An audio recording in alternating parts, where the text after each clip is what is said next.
Évangile de Jésus-Christ selon saint Luc. En ce temps-là, Jésus descendit de la montagne avec les 12 et s'arrêta sur un terrain plat. Il y avait là un grand nombre de ses disciples et une grande multitude de gens venus de toute la Judée, de Jérusalem et du littoral de Tyr et de Sidon.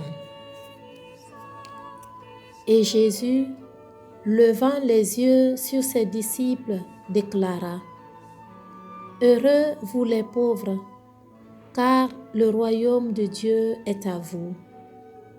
Heureux vous qui avez faim maintenant, car vous serez rassasiés. Heureux vous qui pleurez maintenant, car vous rirez. Heureux êtes-vous quand les hommes vous haïssent et vous excluent, quand ils insultent et rejettent votre nom comme méprisable à cause du Fils de l'homme. Ce jour-là, réjouissez-vous, tressaillez de joie, car alors votre récompense est grande dans le ciel. C'est ainsi, en effet, que leur Père traitait les prophètes. Mais quel malheur pour vous les riches, car vous avez votre consolation. Quel malheur pour vous qui êtes repus maintenant, car vous aurez faim. Quel malheur pour vous qui riez maintenant, car vous serez dans le deuil et vous pleurerez. Quel malheur pour vous lorsque tous les hommes disent du bien de vous. C'est ainsi, en effet, que leur Père traitait les faux prophètes. Aujourd'hui, chers frères et sœurs, l'Église nous propose l'évangile des béatitudes, le sermon sur la montagne. Les béatitudes sont la charte du royaume.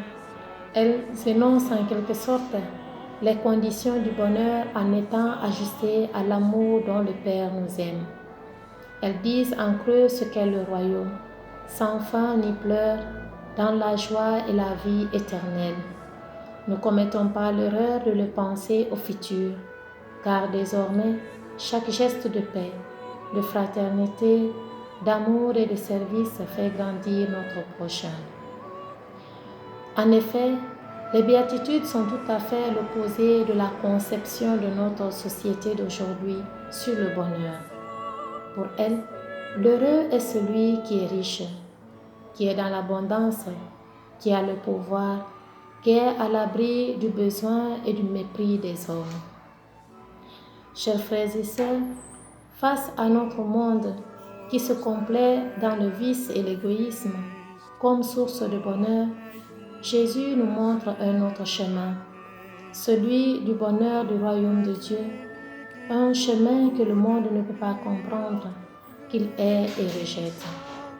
Le salut et le bonheur ne sont pas tributaires de l'avoir, mais de la foi, de l'espérance et de l'obéissance à Dieu. Le chemin du malheur est lié à l'avoir, au prestige.